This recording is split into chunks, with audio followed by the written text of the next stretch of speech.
물렁한 복숭아 좋아하세요? 아니면 딱딱한 복숭아 좋아하세요? 사람들마다 본인이 좋아하는 복숭아의 종류가 따로 있죠. 백도, 황도, 천도, 요즘엔 신비 복숭아라는 것도 인기가 참 많은 것 같습니다. 냉장고에 뒀다 먹으면 달콤하고 부드럽고 향긋한 복숭아는 참 맛이 좋은데요. 여름철 대표 과일 중 하나인 복숭아도 함께 먹으면 의사들도 놀란 만큼 몸에 좋은 음식도 있고, 또 복숭아도 잘못 드시면 우리 몸에 독이 될 수도 있습니다. 달콤한 과일인 복숭아는 당뇨 있는 분들이 꺼려하는 과일 중에 하나이기도 하는데요. 이 복숭아도 올바로 알고 드시면 당뇨가 있는 분들에게도 보약이 될 수 있습니다. 지금부터 복숭아와 함께 먹으면 보약이 되는 음식, 그리고 복숭아 드실 때 주의할 점과 복숭아의 효능까지 모든 것 알려드릴게요. 여름 과일의 여왕이라는 별명을 가진 복숭아는 더운 날씨에 다양한 영양소와 수분이 많아서 피로 해소와 식욕 증진에 도움을 줄 수 있습니다. 특히 복숭아에는 우리 몸에 흡수가 빠른 각종 당류와 수분, 비타민, 구연산 무기질 등이 풍부하게 함유되어 있어 더위에 지친 몸에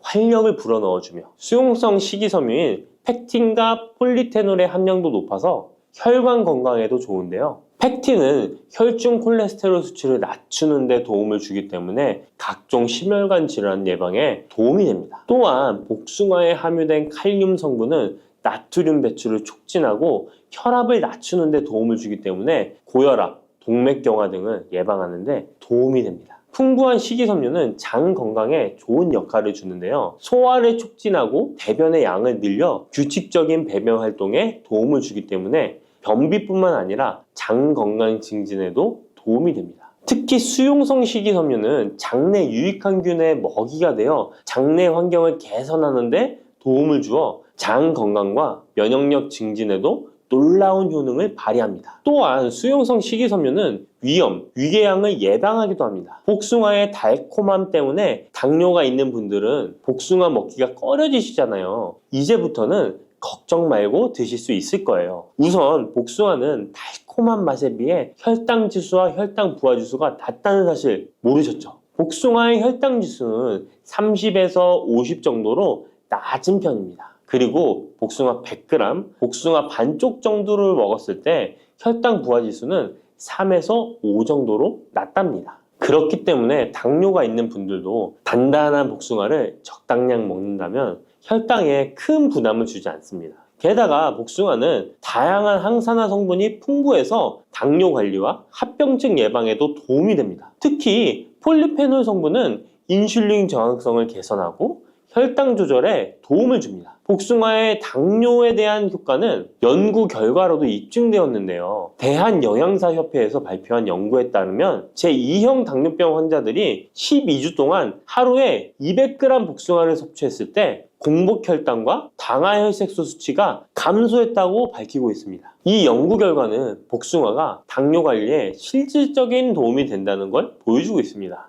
다만 모든 복숭아가 당뇨에 좋은 건 아닙니다. 물렁한 복숭아는 좋지 않습니다. 조직이 단단해요. 체내에 소화되고 흡수되는 속도가 느린 딱딱한 복숭아를 드시는 것이 좋습니다. 단단한 복숭아를 드실 때 혈당이 급격하게 오르는 것을 막아줄 수 있습니다. 반면에 너무 물렁하고 당도가 높아 보이는 복숭아는 위험할 수 있습니다. 이런 물렁한 복숭아는 부드럽고 금방 소화되기 때문에 혈당을 급격하게 치솟게 만들 수 있습니다. 당뇨 환자의 혈당 관리에는 정말 치명적일 수 있어요. 혹시 복숭아 껍질을 함께 드시나요? 아니면 껍질은 버리고 부드러운 과육만 드시나요? 사실 복숭아 껍질에는 과육보다 무려 5배나 많은 식이섬유가 들어있습니다. 이 식이섬유는 당뇨 관리에 정말 중요한 성분입니다. 식이섬유가 풍부한 식품은 혈당 상승을 억제하고 인슐린 감성을 높여준답니다. 그래서 당뇨가 있는 분들은 복숭아를 껍질째 드시는 것이 좋습니다. 복숭아 껍질의 효과는 이미 여러 연구를 통해 입증되었는데 한국식품연구원에서 발표한 연구 결과에 따르면 복숭아 껍질 추출물이 혈당을 내려주고 인슐린 저항성 개선에 효과가 있다고 보고하기도 했습니다. 껍질에 풍부한 폴리페놀과 식이섬유가 이런 효과를 나타낸 것입니다. 복숭아는 당뇨뿐만 아니라 항암 효과도 있는데요. 복숭아에는 폴리페놀, 카로티노이드 등 항산화 성분이 풍부하게 들어있어 바람의 원인인 활성산소를 제거해주기 때문입니다. 이런 효능으로 각종 암 예방에 도움이 됩니다. 또한 복숭아에 함유된 클로로겐산과 네오클로로겐산은 정상세포에는 영향 없이 유방암세포의 성장을 억제하는 효과가 있으며 미국 워싱턴 주립대학교 연구팀에 따르면 생쥐를 대상으로 한 실험에서 복숭아 속에 화합물질이 유방암세포의 성장과 확산을 억제하는 효능이 있는 것으로 나타났다고 합니다. 복숭아를 먹으면 안색이 좋아지고 피부 미용에도 좋아 미인이 된다는 말이 있는데요. 실제로 농촌진흥청에서 실험한 결과에 따르면 복숭아 추출물이 멜라닌 색소의 형성을 막는 데 도움을 주기 때문에 피부 미백에 효능이 있다고 보고되었습니다. 또한 복숭아에는 폴리페놀, 베타카로틴, 비타민 등이 풍부하게 함유되어 있어 노화의 원인인 활성산소를 제거해 주어 노화 방지에 도움이 된답니다. 복숭아는 수분의 함량이 높아 여름철 지친 피부에 수분 공급을 도와 피부의 활력을 높이는 데에도 탁월한 효능을 발휘합니다. 또한 복숭아는 신경을 안정시켜 주는데 도움이 됩니다. 성분이 들어있어 불면증, 불안감 등을 줄여주고 풍부한 마그네슘은 스트레스와 불안 해소를 돕고 과도한 흥분으로부터 신경계를 진정시켜주는 효과가 있습니다. 복숭아에 들어있는 구연산, 아스파라긴산, 글루타민 등은 스트레스를 줄이는 데 도움을 주기 때문에 잠자리에 들기 전 복숭아를 먹으면 여름철 불면증 해소에도 도움이 됩니다. 이렇게 좋은 복숭아도 함께 먹으면 시너지가 폭발해 보약이 되는 음식들이 있습니다. 아몬드, 호두와 같은 견과류에는 불포화 지방산이 매우 풍부합니다. 이 불포화 지방산이 인슐린 감수성을 높이고 혈당을 안정시켜 주는데 여기에 복숭아에 폴리페놀이 더해지면 혈당 조절 효과는 높아지게 됩니다. 달콤한 복숭아와 고소한 견과류를 함께 드시면 당뇨 예방과 당뇨 관리에 최고인 것이죠. 그리고 많은 분들이 요거트에는 유산균이 풍부해 장 건강에 도움이 된다는 걸 알고 계실 거예요. 여기에도 복숭아를 함께 드시면 그 효과가 2배로 늘어나는데요. 복숭아에 들어있는 폴리페놀이 유산균의 활성을 높여주는데요. 이렇게 되면 장내 환경이 좋아져 인슐린 저항성도 개선되고 혈당 조절도 쉬워집니다. 계피는 인슐린 저항성을 개선하는 것으로 잘 알려져 있습니다. 매일 계피가루를 조금씩 섭취하는 것만으로도 당뇨 관리에 도움이 되는데요. 계피와 복숭아를 함께 드시면 시너지를 내서 혈당을 안정시켜 줄 수 있습니다. 이렇게 몸에 좋을 것만 같은 복숭아도 드실 때 주의하셔야 할 것들이 있습니다. 언제, 어디서든 먹기 좋은 복숭아, 통조림 잘 알고 계시죠? 복숭아 통조림을 절대 드시면 안 됩니다. 통조림 복숭아에는 설탕의 함량이 매우 높기 때문입니다. 많은 설탕이 들어가 있을 뿐만 아니라 복숭아 자체도 물렁물렁하여 드시게 되면 혈당이 급격히 올라가게 됩니다. 당뇨 환자에겐 치명적일 수 있을 뿐만 아니라 건강한 사람도 자주 드시게 되면 췌장이 망가지고 각종 심혈관 질환의 위험이 높아질 수 있습니다. 게다가 통조림 가공 과정에서 영양소 손실도 많이 일어나게 되는데요. 비타민 C와 폴리페놀 같은 중요한 영양소가 파괴될 수 있습니다. 이렇게 되면 당뇨 관리에 도움되는 성분뿐 아니라 건강에 좋은 여러 영양 성분이 사라져 그냥 단맛 나는 젤리 비슷한 음식을 먹는 것과 마찬가지가 되는 것입니다. 그러니 통조림 말고 반드시 싱싱한 복숭아를 드시기 바랍니다. 또한 복숭아에도 부작용이 있는데요. 복숭아 알러지 많이 들어보셨죠? 복숭아 알러지가 있거나 복숭아를 먹었을 때 두드러기, 호흡곤란, 설사, 발작 등의 증상이 발생한다면 복숭아는 피하는 것이 좋습니다. 또한 복숭아는 식이섬유의 함량이 높아서 과도하게 많이 먹게 되면 설사, 복통 등의 부작용이 발생할 수 있으니 과다 섭취는 피하시기 바랍니다. 지방 함량이 높은 음식과 함께 섭취하면 복숭아의 유기산이 지방 분해를 막아 배탈을 유발할 수 있습니다. 복숭아 씨앗에는 아미그달린 성분이 많이 들어있기 때문에 과다 섭취 시 사이안 화물 중독에 의해 구토나 간 손상, 호흡곤란, 동공 확장, 현기증 등의 부작용이 발생할 수 있으니 복숭아 씨앗 섭취는 절대 하시면 안 됩니다. 복숭아 보관은 어디에, 어떻게 하시나요? 냉장고 아니면 상온에 보관하실 텐데요. 일단 복숭아는 구입한 당일이나 다음날 바로 드시는 것이 좋습니다. 상온에서 2에서 3일 정도 보관했다가 드시면 맛이 가장 좋습니다. 그런데 구매한 양이 많아 전부 못 드시게 되면 냉장 보관하시기 바랍니다. 냉장 온도는 5도 정도의 온도로 유지해 주는 것이 좋습니다. 너무 차갑게 하시면 단맛이 떨어질 수 있으니 추천드리지 않습니다. 그러면 냉장 보관한 복숭아는 바로 꺼내 먹어도 될까요? 시원해서 좋을 수 있지만 먹기 1시간 전에 꼭 상온에 꺼내 두었다가 드시는 것을 추천드립니다. 8도에서 13도 사이가 복숭아가 가장 맛있는 온도입니다. 상온에 잠시 두면 냉장고의 차가운 온도가 풀리면서 복숭아의 달콤함이 살아납니다. 여러분, 달콤 쌉쌀한 계피 좋아하시나요? 저는 향긋한 수정과도 좋아하고 계피가루를 얹은 라떼도 매우 좋아하는데요. 계피는 단순히 향긋한 맛을 주는 향신료 이상의 효능을 가지고 있다는 것 알고 계신가요? 우리가 몰랐던 계피의 효능은 함께 먹으면 좋은 음식들, 그리고 주의할 점까지 자세히 알려드릴게요. 첫 번째 계피의 효능은 바로 암 예방 효과입니다. 계피는 항산화 성분이 풍부한 음식인 거 아시나요? 우리나라뿐만 아니라 전 세계적으로 계피는 많은 사랑을 받고 있는데요. 향이 좋을 뿐만 아니라 계피의 효능 또한 뛰어나기 때문입니다. 계피에는 항산화 물질이 함유되어 있는데요. 이런 항산화 물질은 우리 몸의 세포가 노화되거나 손상되는 것을 막아주는 역할을 합니다. 특히 계피에 들어있는 시나믹 알데하이드라는 성분이 강력한 항암 효과를 가지고 있어 암세포의 성장을 억제하는 효과가 있는 것이죠. 연구에 따르면 계피는 특히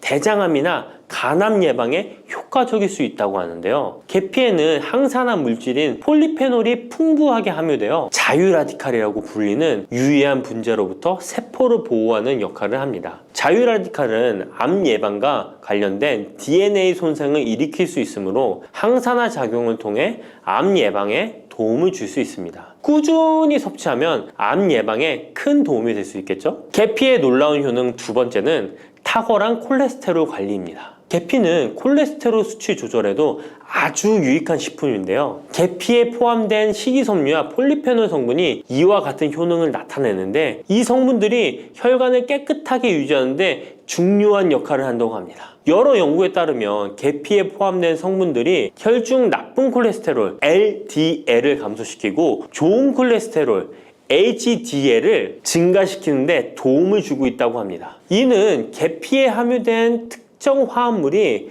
콜레스테롤의 흡수를 억제하고 간에서 콜레스테롤의 생성을 감소시키는 작용을 할 수 있다는 것을 의미합니다. 계피는 체내에서 지방의 축적을 막고 혈관의 건강을 유지하는 데도 중요한 역할을 한다고 알려져 있죠. 고지혈증이나 고콜레스테롤 혈증은 심혈관 질환을 일으킬 수 있는 중요한 위험 요소로 알려져 있는데요. 계피는 이런 위험 요소를 관리하는 데 도움을 줄 수 있답니다. 따라서 계피를 적당히 섭취하면 콜레스테롤을 관리하는 데 유익하다고 할 수 있습니다. 심혈관 질환이 걱정되시는 분들에게는 정말 좋은 식품이죠. 세 번째, 계피의 아주 놀라운 효능은 바로 당뇨병 예방입니다. 당뇨병은 많은 분들이 고통받고 있는 질병이죠. 주위에 당뇨병 때문에 혈당 관리하시는 분들 자주 볼 수 있는데요. 그런데 계피가 당뇨병 관리에 큰 도움이 된다고 하니 놀랍지 않나요? 계피에 함유된 크로모라는 성분이 인슐린 민감성을 높여주어 혈당 수치를 안정시키는데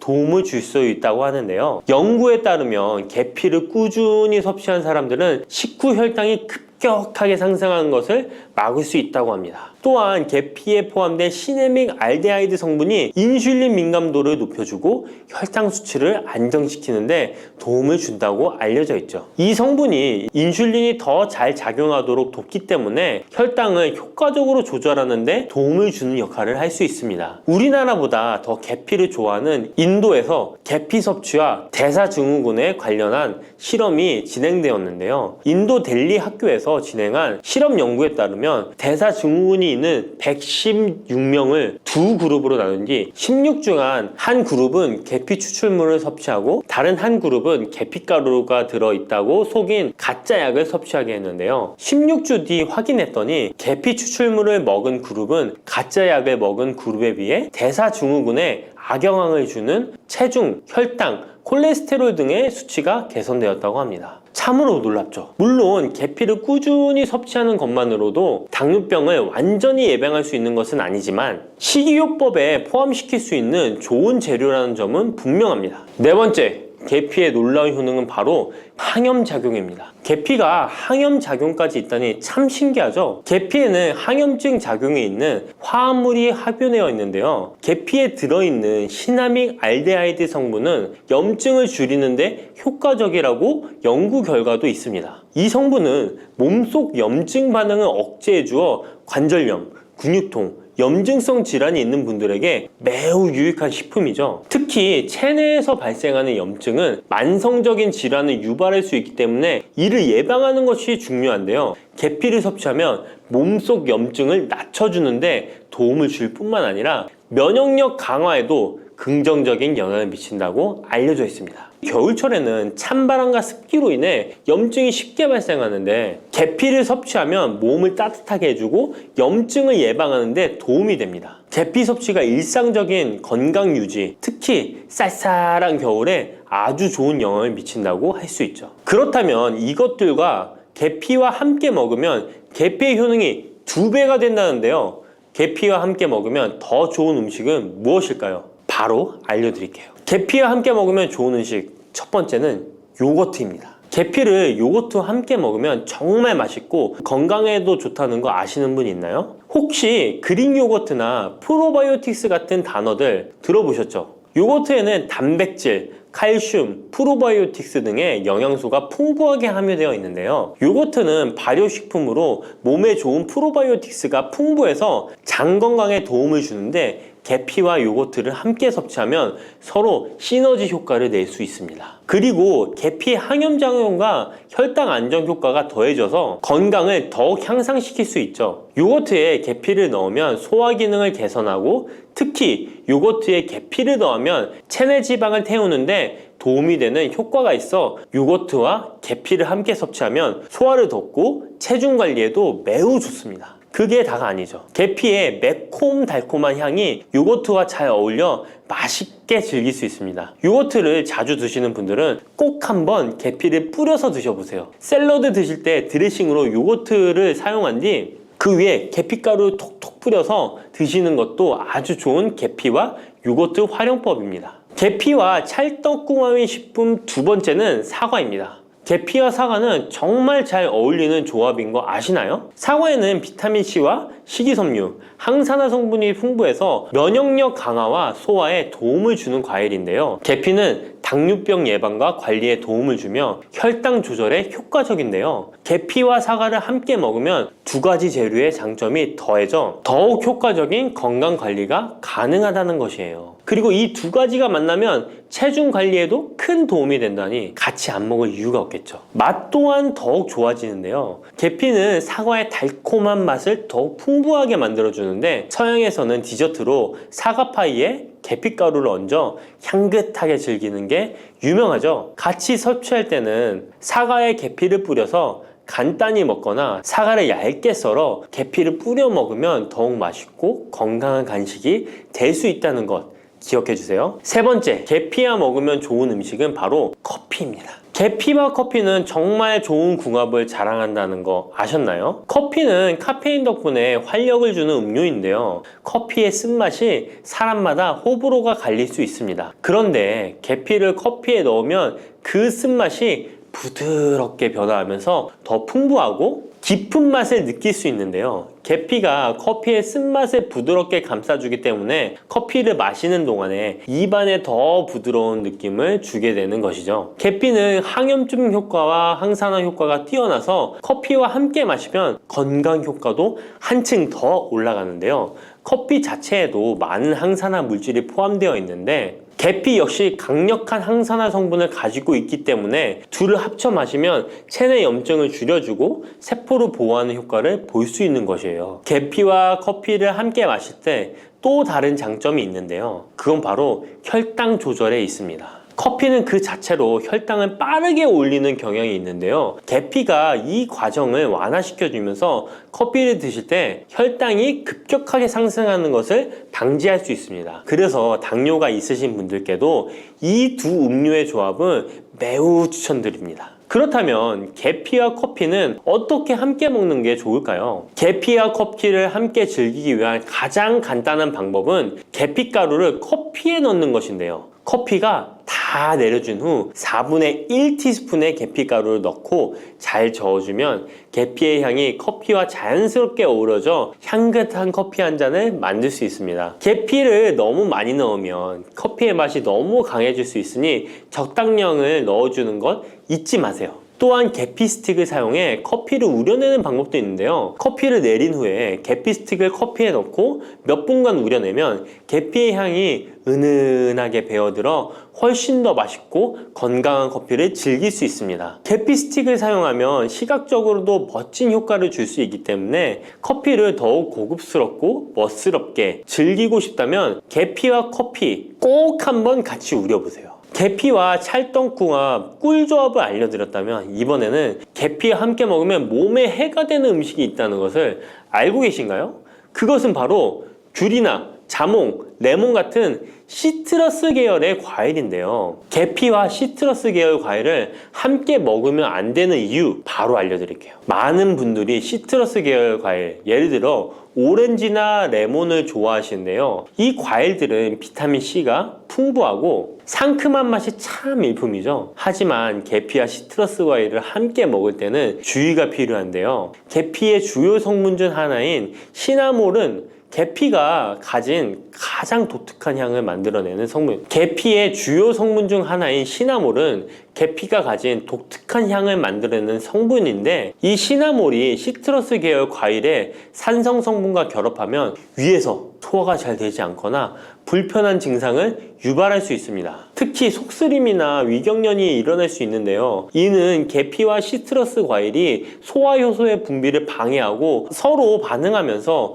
위에 자극을 주기 때문입니다. 거기에다 시트러스 과일의 산도가 더해져 위산이 과도하게 분비될 수 있기 때문에 계피와 오렌지, 레몬, 귤과 같은 과일들을 함께 먹는 것은 피하는 것이 좋습니다. 만약 계피와 과일을 함께 즐기고 싶다면 아까 알려드렸던 사과도 매우 좋고, 아니면 배도 계피와 잘 어울리는데요. 이러한 과일 소화에도 부담을 주지 않기 때문에 이제부터 계피와 과일을 함께 드시고 싶다면 꼭 유의해 주세요. 계피가 많은 효능을 가지고 있지만 부작용도 있을 수 있는데요. 계피를 섭취할 때 주의할 점은 무엇일까요? 그건 바로 과다 섭취, 간에 손상을 줄 수 있기 때문입니다. 계피는 적당히 섭취하면 건강에 많은 도움을 주지만 과다 섭취 시에 간에 부담을 줄 수 있다는 거 아셨나요? 특히 일반적으로 판매되는 카시아 계피는 쿠마린이라는 성분을 포함하고 있는데요. 이 성분은 과다 섭취 시에 간 손상을 일으킬 수 있습니다. 쿠마린은 간 독성을 일으킬 수 있는 물질로 알려져 있기 때문에 계피를 과다하게 섭취하는 것은 최대한 피하는 것이 좋겠죠? 여기서 우리가 주로 섭취하는 계피가 카시아 계피인지 세이론 계피인지 헷갈리시는 분도 있으실 거예요. 둘의 차이점을 알려드릴게요. 일반 계피는 주로 카시아 계피인데요. 카시아 계피는 중국, 인도, 베트남 등의 아시아 지역에서 많이 재배됩니다. 이 계피는 맛이 더 강하고 매운맛이 나면서 향도 좀 더 진하죠. 가격도 비교적 저렴해서 국내 유통되는 계피는 대부분 이 카시아 계피입니다. 세이론 계피는 주로 스리랑카, 인도의 일부 지역에서 자주 자생하는데요. 이 세이론 계피는 쿠마린의 함량이 매우 적답니다. 그래서 세이론 계피는 일반 계피보다 상대적으로 많이 섭취해도 건강에 부담이 적다는 것이죠. 세이론 계피는 향도 더 섬세하고 가벼운 느낌을 준다는 건데요. 세이론 계피는 더 희귀하고 가격이 비싸고 고급 계피로 취급되며 주로 건강식품이나 고급 요리에 사용됩니다. 앞서 말했듯이 우리가 쉽게 구할 수 있는 계피는 카시아 계피인데요. 그래서 섭취할 때는 보통 하루에 1에서 2g 정도 섭취하는 것이 안전한 양으로 권장되고 있고, 과다 섭취로 계피의 부작용을 경험하고 싶지 않으시다면 계피를 섭취할 때는 적당량을 지키는 것이 중요합니다. 꼭 기억해 주세요. 미역과 이것 함께 드시면 당뇨가 사라지고 치매가 예방됩니다. 평소 무심코한 이 행동 때문에 암과 치매에 걸릴 수 있습니다. 미역에는 풍부한 영양 성분이 있어 당뇨 예방, 골다공증, 심혈관 질환 예방, 암 예방 등 다양한 효능을 갖고 있기도 하죠. 그렇다면 미역은 어떻게 먹어야 암과 치매에 안 걸리고 우리 몸을 건강하게 만드는 보약이 될 수 있을까요? 미역국 끓일 때 고소한 들기름에 미역을 달달 볶아서 끓여 먹으면 정말 맛있잖아요. 그런데 절대로 미역을 볶을 때 들기름을 넣고 조리하시면 안 됩니다. 들기름은 오메가3 지방산과 혈관의 콜레스테롤을 제거하고 노폐물을 배출하여 혈관을 건강하게 해줍니다. 또한 동맥경화를 방지하여 심혈관 질환을 예방하고 뇌신경을 활발하게 하여 치매 예방에도 좋은 효능이 있습니다. 그런데 들기름은 발연점이 낮아 열을 가하게 되면 산패가 되어 좋은 성분은 없어지고 1급 발암물질인 벤조피렌이 생성됩니다. 벤조피렌은 암을 발생시킬 뿐만 아니라 뇌 분비계의 장애를 일으키고 뇌 건강에 악영향을 주는 정말 위험한 물질입니다. 건강에 좋은 줄 알고 넣은 들기름 때문에 오히려 건강을 해치는 독을 먹는 상황이 되는 거죠. 들기름은 미역국을 다 끓인 다음에 마지막에 한 스푼 넣어 드시면 들기름의 효능과 고소한 맛을 온전히 누릴 수 있습니다. 미역과 함께 드시면 절대 안 되는 두 번째 음식은 바로 대파입니다. 다른 국이나 찌개를 끓일 때는 파를 꼭 넣는데 유독 미역국을 끓일 때는 왜 파를 넣지 않는 걸까요? 그 이유는 미역과 대파 둘 다 알긴산이라는 성분이 있는데 이 알긴산은 미끌거리는 식감이 있습니다. 함께 드시게 되면 식감이 나빠지는 이유도 있지만 식감보다도 더 중요한 이유가 있습니다. 대파에는 인과 유황 성분이 있는데요. 미역과 대파를 함께 드시게 되면 대파 안에 인과 유황 성분 때문에 미역에 함유된 칼슘의 흡수를 방해받게 됩니다. 미역에는 칼슘이 엄청나게 많이 들어있는데요. 미역에 함유된 칼슘의 함량은 100g당 960mg이고요. 우유에 함유된 칼슘의 함량은 100g당 105mg입니다. 우유보다 9배 정도나 더 많다는 것이죠. 성인 기준 하루 칼슘의 권장 섭취량이 600mg에서 700mg 정도인데요.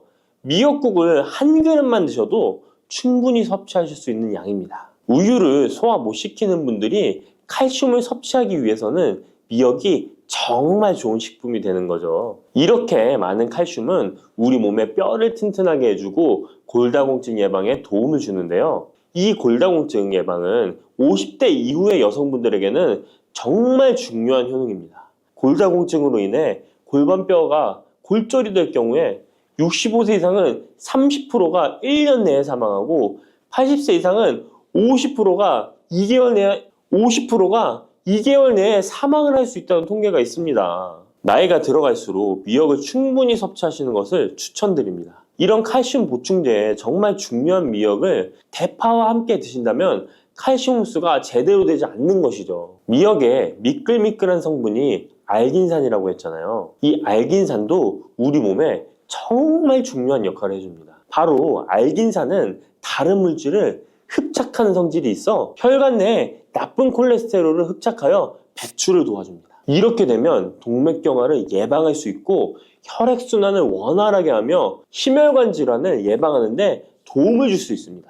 미역이 피를 맑게 한다고 하잖아요. 바로 이 알긴산의 효능 때문에 혈관이 깨끗해지기 때문입니다. 또한 알긴산은 장 운동을 촉진하고 배변 활동을 원활하게 하여 변비 예방에 도움을 줍니다. 이는 미역의 풍부한 식이섬유와 함께 장 건강에 도움을 주는 거죠. 미역에 함유된 풍부한 식이섬유는 당뇨 예방에 탁월한 효능을 발휘하는데요. 국립보건원에서 장년층 7,400명을 대상으로 추적 조사를 해봤는데 해조류를 전혀 먹지 않는 사람과 매일 미역국 반 그릇 이상의 해조류를 섭취한 사람의 당뇨병 발생 위험도를 조사했는데 하루에 미역국 반 그릇 이상 먹는 사람이 해조류를 전혀 먹지 않는 사람에 비해 당뇨병 발생 위험도가 20%가 낮았습니다. 미역의 풍부한 식이섬유는 급격히 오르는 혈당을 막아주는데요. 식이섬유가 소화의 속도를 늦춰주고 인슐린의 분비를 조절해주기 때문입니다. 식이섬유는 포만감을 높여주고 칼로리가 낮아 식사량을 조절하는 데 도움을 주고 체내에 노폐물과 독소를 배출하여 체중을 감량하는 데도 도움을 주어 다이어트 식품으로도 많이 활용되고 있습니다.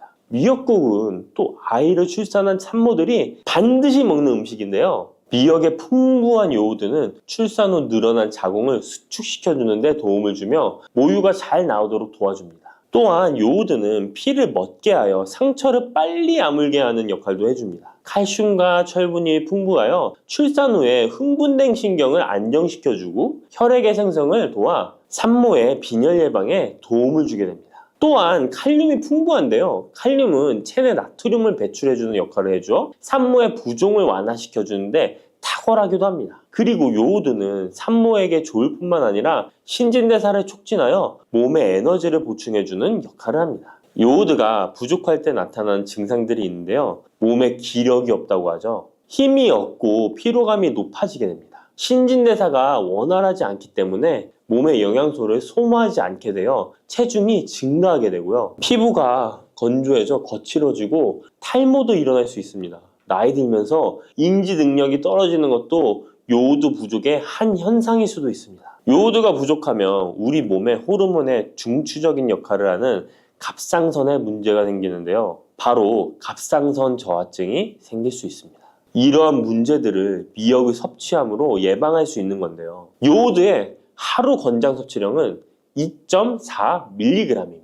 미역국 한 그릇에는 요오드가 약 1.1mg 정도 함유되어 있으니 미역국은 하루에 한두 그릇만 드시길 바랍니다. 요오드는 과하게 섭취하게 돼도 문제가 생기는데요. 요오드의 섭취량이 많아지면 갑상선염이나 다른 갑상선 질환도 유발할 수 있습니다. 특별히 갑상선이 약하신 분들은 미역을 섭취하는데 주의하셔야겠습니다. 갑상선은 우리 몸에서 가장 중요한 내분비 기관 중 하나인데요. 갑상선은 목 부분, 기관지 아래에 위치한 나비 모양의 내분비 기관인데요. 중요한 여러 기능을 하지만 그 중에서도 대사율을 조절하는 역할이 있습니다. 갑상선에 T3, T4 호르몬을 분비하여 우리 몸의 에너지 소비와 체온 조절을 하는데 중요한 역할을 하게 됩니다. 갑상선 호르몬은 신경 시스템의 정상적인 기능을 유지하는데 꼭 필요한데요. 호르몬이 제대로 분비되지 않아 수치가 너무 높거나 낮게 되면 우울, 불안 증세, 기억력 감퇴 등의 문제도 발생할 수가 있습니다. 이 갑상선 호르몬에 영향을 미치는 것 중에 요오드가 있는데요. 요오드가 부족하면 세계보건기구에서는 뇌세포가 손상되고 치매가 발생할 수 있다고 보고하고 있습니다.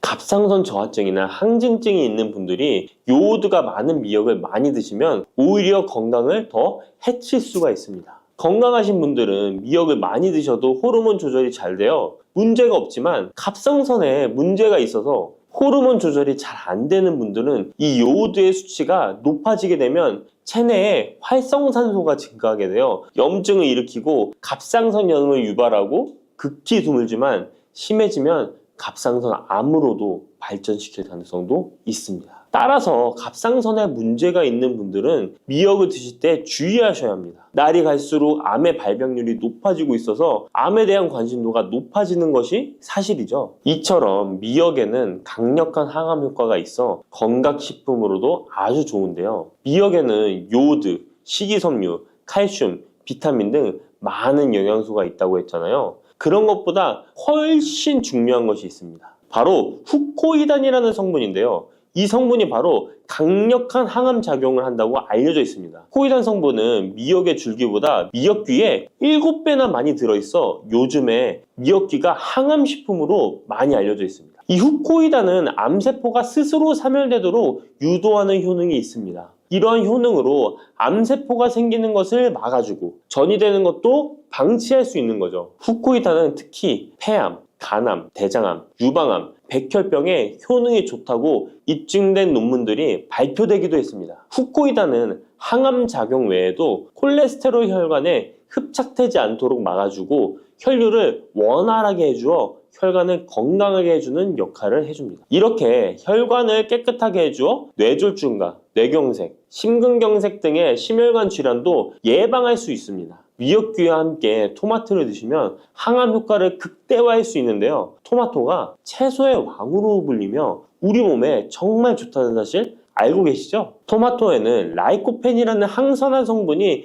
풍부하게 함유되어 있습니다. 라이코펜은 강력한 항산화 작용으로 몸 안의 활성산소를 제거하여 혈관을 건강하게 하고 염증을 제거하여 노화를 예방할 뿐만 아니라 미역의 후코이단과 만나 암세포를 제거하는 강력한 항암작용을 하게 됩니다. 미역과 함께 드시면 효과가 극대화되는 음식으로는 두부가 있습니다. 콩으로 만든 두부는 식물성 단백질이 풍부해서 건강식품으로 우리 식탁에 정말 많이 올라오죠. 두부에는 단백질뿐만 아니라 사포닌 성분도 풍부하게 함유되어 있습니다. 사포닌은 인삼, 홍삼, 더덕 등에도 풍부하게 함유되어 있는 성분인데요. 이 사포닌은 면역력을 강화하고 체내의 활성산소를 제거하여 노화를 방지하고 항암 작용도 하여 암을 예방하기도 합니다. 정말 기적과 같은 성분입니다. 그런데 이 사포닌의 단점이 체내에 요오드를 배출하여 요오드 결핍이 있는 분들은 주의하셔야 하는데, 미역과 함께 드신다면 미역에 함유된 풍부한 요오드와 사포닌의 만남으로 미역의 섭취로 과다할 수 있는 요오드의 양을 두부의 사포닌이 배출시켜주어 걱정 없이 드실 수 있게 되는 것이죠. 칼슘은 뼈를 튼튼하게 만들어준다고 상식적으로 알고 계시잖아요. 우리 몸에는 칼슘이 많아도 골다공증이 생긴다는 사실 들어보셨나요?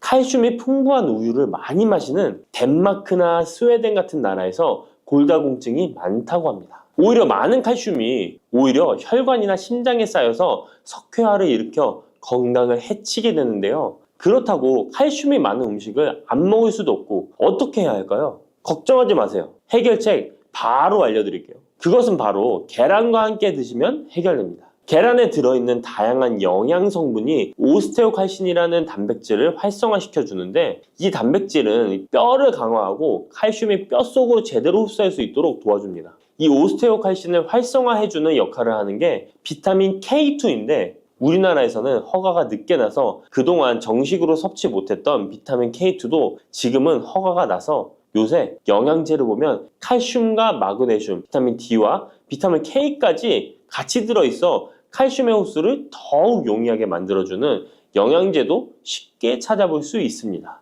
그런데 이렇게 칼슘을 아무리 많이 섭취해도 흡수가 안 돼 그대로 혈관에 남게 되면 쌓이고 쌓여서 석회화를 유발시킬 수 있겠죠. 이처럼 미역과 계란을 함께 섭취하면 칼슘의 흡수를 도울 뿐 아니라 우리 몸의 pH 균형을 잡아주는 데도 중요한 역할을 해줍니다. 미역은 알칼리성 식품이고 계란은 산성 식품으로 같이 섭취하면 약알칼리성 상태로 유지시켜줍니다. 게다가 소화에도 좋고 미역은 단백질과 잘 어울리니 계란과 함께 먹으면 소화도 잘 되고 우리 몸의 흡수도 잘 된답니다. 달콤하면서도 신맛이 나고 약간은 쓴맛과 짠맛까지 느껴지는 아주 신비로운 열매, 무엇인지 아시나요? 아시는 분들은 많으시죠? 바로 오미자입니다. 오미자는 5가지 맛이 난다고 해서 붙여진 이름이죠.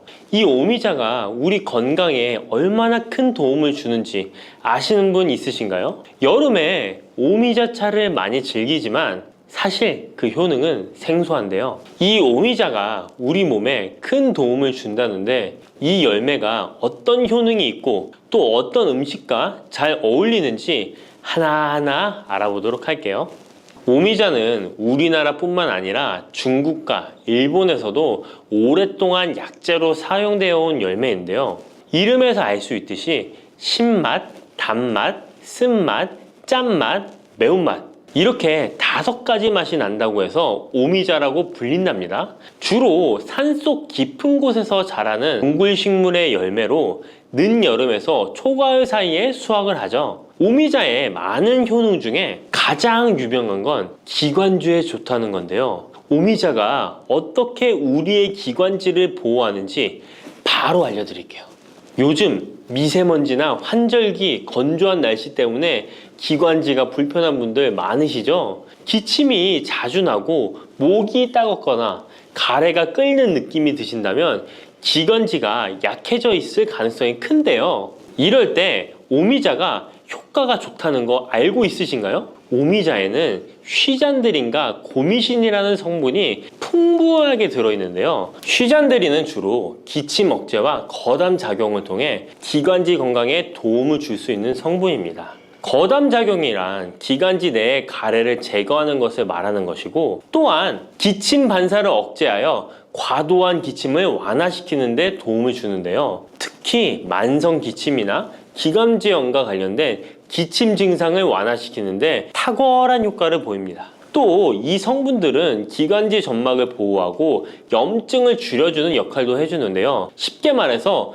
기관지 점막을 튼튼하게 만들어서 외부 자극으로부터 보호해주는 것이죠. 오미자는 기관지 확장 효과도 가지고 있는데요. 기관지가 좁아지면 숨쉬기가 답답하고 가래가 쉽게 끼게 되는데 오미자가 기관지를 확장해주면서 원활한 호흡을 도와주는 것입니다. 그래서 천식이나 만성 기관지염이 있는 분들에게는 최고의 식품인 것이죠. 특히 가래가 끈적하고 잘 나오지 않을 때 오미자차를 따뜻하게 마셔주면 한결 편해지는 것을 느낄 수 있습니다. 이렇게 기관지 건강을 지켜주는 오미자, 정말 대단하죠? 오미자의 놀라운 효능 두 번째는 당뇨 예방입니다. 현대인들에게 점점 더 흔해지고 있는 질환 중 하나가 바로 당뇨인데요. 당뇨병은 한 번 걸리면 평생 관리해야 하는 질환이기 때문에 예방이 무엇보다 중요한 거 다 아시죠? 그런데 오미자가 당뇨 예방에 아주 좋은 역할을 한다는 사실 알고 계셨나요? 오미자는 혈당을 조절하는데 도움을 주는 식품인데요. 이는 아까 알려드렸던 오미자에 포함된 시잔드린이라는 성분과 항산화 성분 덕분입니다. 이 성분은 인슐린 저항성을 낮춰주고 혈당을 안정적으로 유지하는 데 도움을 주는데요. 쉽게 말해 혈당이 갑자기 확 오르는 것을 막아준다는 것이죠. 또한 오미자는 췌장의 기능을 강화하는 데도 효과적인데요. 오미자에는 항산화 물질인 폴리페놀이 풍부하게 함유되어 있다는 거 아셨나요? 항산화 물질은 췌장을 포함한 신체 조직을 산화 스트레스로부터 보호하고 췌장의 건강을 유지하는 도움을 주는데요. 췌장은 우리 몸에서 인슐린을 생성하는 중요한 기관인데 오미자가 췌장의 기능을 활성화시켜서 인슐린 분비를 촉진하는데 도움을 주기 때문에 혈당 조절이 어려운 분들에게는 오미자가 특히 도움이 될 수 있겠죠. 뿐만 아니라 오미자에는 체내에서 혈당이 과도하게 상승하는 것을 방지하는 역할도 하는데요. 식사 후 혈당이 급격하게 오르는 것을 막아주고 당이 천천히 흡수되도록 도와줍니다. 그래서 평소 혈당이 높거나 당뇨가 걱정되시는 분들은 오미자를 꾸준히 섭취해 보시면 많은 도움이 될 수 있습니다. 오미자의 놀라운 건강 효과 세 번째는 콩팥 건강에 도움을 주는 겁니다. 오미자가 신장 건강에 좋다니 참 놀랐죠? 콩팥, 즉 신장은 우리 몸에 노폐물을 걸러내고 체내 수분을 조절하는 중요한 역할을 하는데요. 그런데 나이가 들면서 신장 기능이 약해지는 경우가 많고 특히 당뇨나 고혈압을 앓고 계신 분들은 신장 건강을 더욱 신경 써야 하는 거 다 아시죠? 이때 도움을 줄 수 있는 것이 바로 오미자인데요. 오미자는 신장의 기능을 보호하고 강화하는데 도움을 주는 약재로 오래전부터 사용되어 왔습니다. 한방에서도 신장 기능이 약해져서 몸이 자주 붓거나 소변을 자주 보게 되는 증상에 오미자를 처방하곤 하는데요. 오미자는 신장의 혈액순환을 원활하게 하고 신장이 제 기능을 할 수 있도록 도와줍니다. 오미자에는 고미신이라는 성분이 들어있는데요. 오미자의 고미신 A, B, N 성분은 항염 효과가 뛰어나 신장의 염증 반응을 줄이는 데 도움이 됩니다. 신장의 염증을 억제하면 단백뇨와 같은 증상이 완화될 수 있으며 또한 오미자는 이뇨작용을 촉진하여 신장이 원활하게 노폐물을 배출하도록 도와주니 신장 건강을 지키는 데 도움이 되는 것이죠. 오미자는 체내 수분 밸런스를 조절하는 데도 좋은데요. 몸이 자주 붓는다면 오미자를 꾸준히 섭취하는 것이 도움이 될 수 있습니다. 신장의 기능이 약해지면 몸속 노폐물이 원활하게 배출되지 못하고 수분이 정체되면서 부종이 생길 수 있는데요. 오미자는 이 같은 부종을 완화하는데 효과적이니 신장 건강을 위해 오미자 꼭 드셔야겠죠? 오미자의 효능 네 번째는 면역력 강화입니다. 면역력은 우리 몸을 각종 질병으로부터 보호하는 중요한 요소인데요. 나이가 들수록 면역력이 떨어지면서 감기나 기타 질병에 쉽게 걸릴 수 있기 때문에 면역력을 강화하는 것이 중요하다는 것 다들 알고 계시죠? 면역력 강화에 오미자가 좋은 작용을 해주는데요. 오미자에는 폴리페놀, 안토시아닌 등 강력한 항산화 성분을 함유하고 있습니다. 이런 항산화 성분들은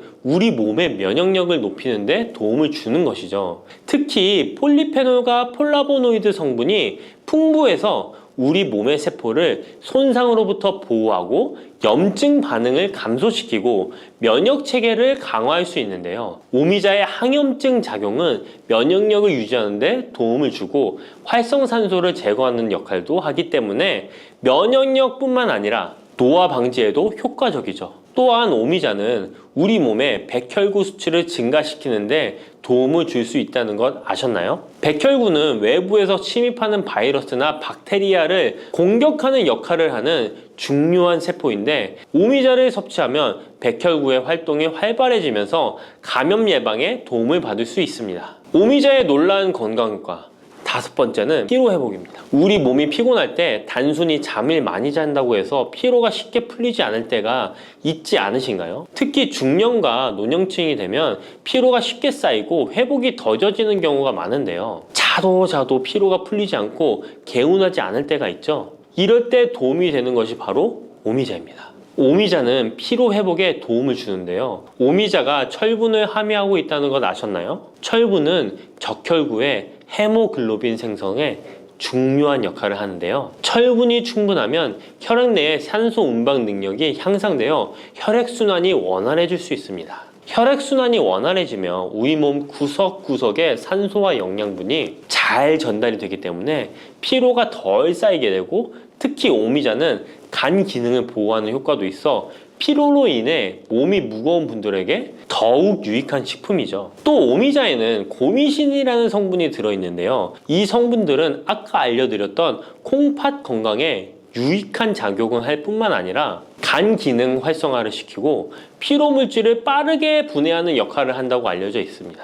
간은 우리 몸의 해독작용을 담당하는 중요한 기관인데 오미자가 간의 기능을 도와주면서 피로 회복에도 큰 도움을 주는 것입니다. 또 오미자는 스트레스를 줄여주는 효과도 있는데요. 스트레스가 많으면 피로가 쉽게 쌓이게 되는데 오미자가 신경을 안정시키는 작용을 해서 긴장을 풀어주고 피로를 완화하는 작용을 해주는 것이죠. 그러니 스트레스와 피로가 누적되어 힘든 날에는 오미자차 한 잔을 마시는 것도 좋은 방법이겠죠. 이렇게 여러 가지 건강에 이점이 있는 오미자를 드실 때 생으로 드시는 분들은 잘 없으실 텐데요. 어떤 방법으로 섭취해야 몸에 200% 이득이 되는지 오미자 섭취 방법 바로 알려드릴게요. 오미자를 가장 쉽게 섭취하는 방법은 찬물에 우려 마시는 건데요. 오미자를 뜨거운 물에 넣고 끓이면 끓일수록 꿀이나 스테비아를 넣어서 맛을 조절하면 됩니다. 따뜻한 오미자차도 좋지만